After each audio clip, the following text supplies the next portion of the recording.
أعوذ بالله السميع العليم من الشيطان الرجيم بسم الله الرحمن الرحيم الحمد لله رب العالمين وبه نستعين وصلى الله على سيدنا محمد وعلى الطاهرين وعلى الله عليهم أجمعين من الآن إلى قيام يوم الدين. Le djihad en islam, 12e partie, et ça sera la dernière.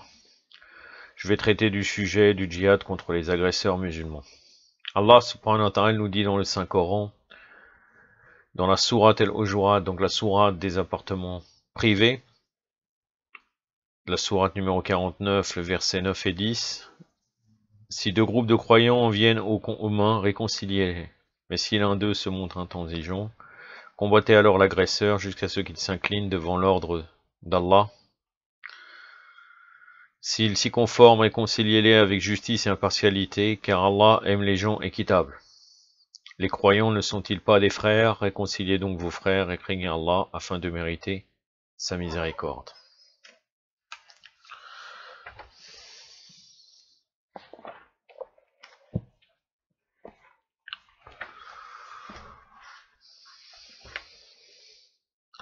أعوذ بالله السميع العليم من الشيطان الرجيم وإن طائفتان من المؤمنين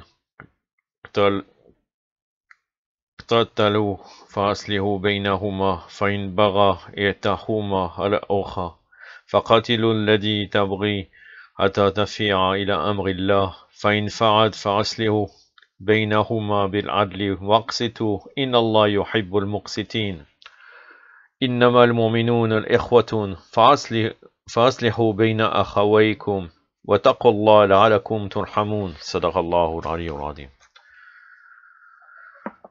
Donc ce verset nous parle des règles, d'une des règles qui concerne le fait que deux groupes de musulmans se font la guerre.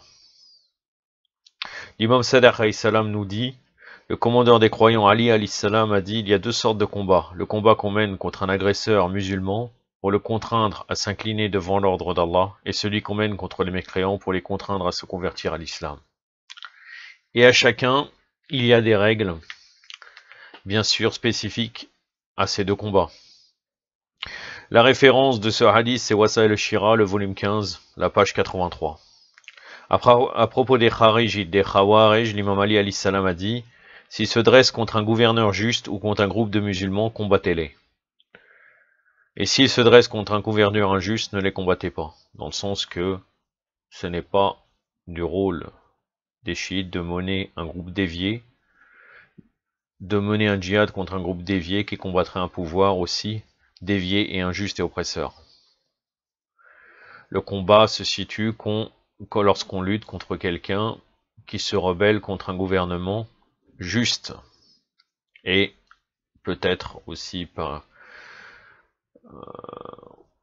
le fait le gouvernement de l'imam infaillible, ou bien peut-être juste, suivant ce que nos ulama nous disent en période d'occultation. Wasail al-Shira, donc le hadith sur les Kharijites, c'est Wasail al-Shira, le volume 15, page 81.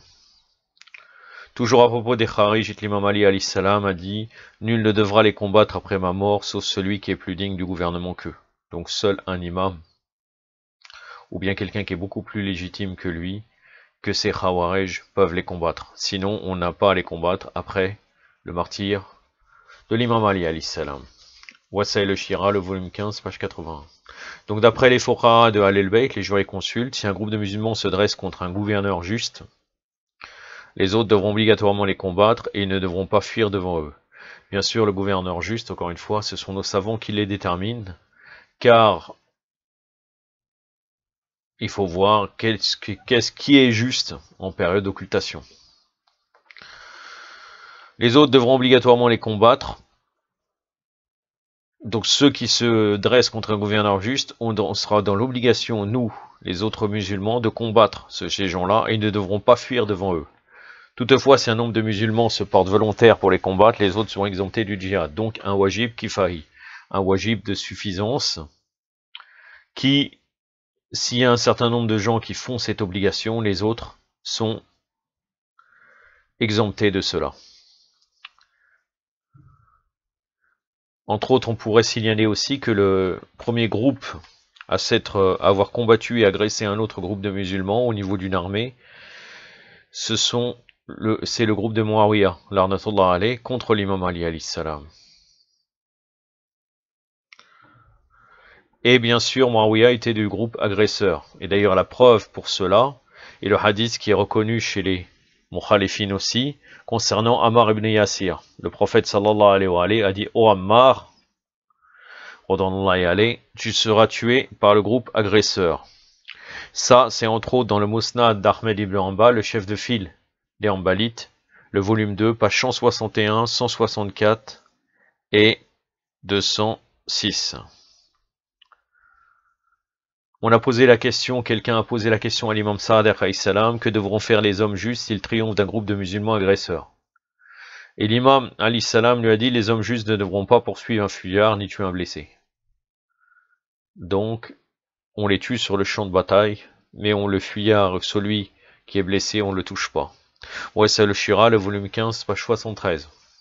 Quelqu'un a dit l'imam Reda alayhi salam: pourquoi au lieu de tuer les fuyards et les blessés après la bataille du chameau, comme il l'a fait après la bataille de Siffin, ton grand-père, le commandeur des croyants, alayhi salam, leur a dit: quiconque déposera son arme et rentrera chez lui sera en sécurité. L'imam lui a répondu: après la mort des chefs de l'armée qui a combattu l'imam Ali lors de la bataille du chameau, c'est-à-dire Talha et Zubair, leurs partisans n'avaient aucun clan à qui ils pouvaient recourir, c'est-à-dire que leur armée était tout le monde déchirée.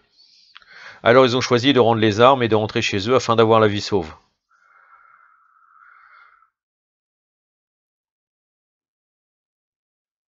Quant à ceux qui ont combattu à Siffin, ils avaient un clan à qui ils pouvaient recourir. Donc, les fuyards pouvaient être tués à ce moment-là, et les blessés, car il y avait une possibilité qu'ils reviennent. Quant à ceux qui l'ont combattu à Siffin, donc à la bataille de Siffin, ceux-là, et la bataille du chameau, c'était pas le même cas. À partir du moment où les chefs, Talha et Zubair, ont été tués,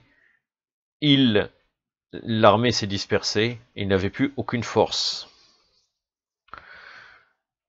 Quant à ceux qui l'ont combattu à Siffin, ils avaient un clan à qui ils pouvaient recourir. En outre, leur chef, c'est-à-dire Muawiyah, l'arnatullah alayh, leur fournissait les armes, les payait, leur préparait des camps, rendait visite à leurs malades, soignait leurs blessés, donnait des montures et des cuirasses à ceux qui n'en avaient pas, puis les envoyait de nouveau en guerre. Et c'est pour cela que le commandeur des croyants a traité différemment les deux groupes. Voici le Shira, le volume 15, la page 75. Et donc tout cela a donné le sens à certaines fatwas sur ce sujet-là, que vous pouvez déduire en lisant cela, mais bien sûr après il y a d'autres développements suivant la compréhension et la profondeur de la science de la personne qui va lire ces hadiths. C'est-à-dire en gros, une armée qui est basée uniquement sur des chefs et que les chefs meurent et qui va se disperser, on sait pertinemment qu'ils ne vont rien faire après par la suite car ils sont devenus faibles. On ne devrait pas les toucher, bien sûr, concernant toujours le djihad contre des musulmans. Et dans l'autre cas, si par exemple on sait très bien que pertinemment ils vont être encore fournir des armes, ils vont retourner sur le champ de bataille, le traitement sera différent. Maintenant on en arrive à la fin pour finir, à ce qui peut être pris comme butin dans un combat contre des musulmans. D'après les jurisconsultes, si un groupe de croyants entre en guerre contre des agresseurs musulmans, ils ne devront pas faire prisonnier les femmes et les enfants, ni s'emparer des biens qui ne sont pas en la possession des combattants. Le cheikh Mohammed Hassan al-Najafi, l'auteur de Jawhar, qui est une des sources des Usulites, a dit cet avis n'est pas controversé. Donc on ne doit pas faire, c'est-à-dire il y a le Jumhur, la majorité de nos ulama, bien sûr, voire la totalité, qui disent qu'on ne doit pas faire prisonnier les femmes et les enfants, ni s'emparer des biens qui ne sont pas en la possession des combattants, dans un combat contre des musulmans.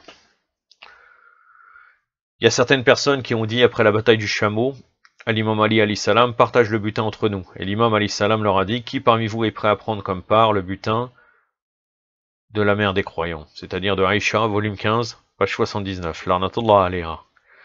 Bien sûr, là, la mère des croyants, c'est pas un statut élevé. Elle devait être respectée car elle avait été la femme du prophète et elle était interdit de la toucher. Donc, on ne pouvait pas dire qu'on partageait le butin et de prendre le butin de cette femme. Et là, le concept de mère des croyants, et comme il est dans le Coran, c'est le fait qu'on ne peut pas l'épouser après le martyre du prophète, sallallahu alayhi wa alayhi. Ce n'est rien de plus de ça. Et donc, il n'était pas convenable de prendre le butin. Après, on peut revenir, est-ce qu'elle méritait un respect ou autre, et il suffit juste de revenir dans certains livres d'histoire, entre autres, dans les Prairies d'Or, Mourouj al-Dahab, où vous voyez l'imam Ali alayhi salam, que comme il avait la capacité, c'est juste fait cette parenthèse, parce que c'est important, parce qu'on va croire que Aïcha mériterait un respect extrême. Comme vous savez, l'imam Ali alayhi salam avait la capacité de la divorcer, car il était nafs rasoulillah, c'est-à-dire lui-même, c'est comme si c'est le prophète, sallallahu alayhi, même s'il n'est pas le prophète parce qu'il est imam, mais il avait le même statut. Dans ce point-là, il avait la capacité de divorcer, et donc le fait qu'elle perd leur statut, même après le martyre du prophète, sallallahu alayhi wa alayhi. Il a dit à Aïcha, retourne à Médine. La première fois, elle n'a pas voulu, elle s'est rebellée. Et l'imam Ali alayhi salam, il lui a fait une menace, il a pris un bâton, il l'a poussé, il a dit Ya Omeira, Omeira, comme ça, il a fait comme ça avec un bâton. Omeira, bien sûr, qui est né une marque de la rabaisser. Après, à nous de chercher Omeira, qu'est-ce que ça veut dire? Mais en tout cas, elle était toujours impure. Et donc là, il ne l'a pas respectée. C'est-à-dire qu'il faut prendre cette phrase, bien sûr, dans le contexte. Qui permet-vous après apprendre comme par le butin de la mère des croyants? C'est dans le sens que elle a quand même une forme de statut, le fait qu'elle a été femme du prophète, mais limitée et dans des contextes bien déterminés. Je continue en ce qui concerne les biens qui étaient en la possession des agresseurs pendant les combats. Certains jurisconsultes ont dit qu'ils doivent être rendus à leurs propriétaires, et d'autres ont dit qu'ils doivent être partagés entre ceux qui ont pris part au combat. Donc là, il y a une divergence concernant les biens de ceux qui ont combattu, et qui étaient des combattants contre les musulmans. Après, il y a des précautions, on peut dire, même si là, ce n'est pas le terme exact.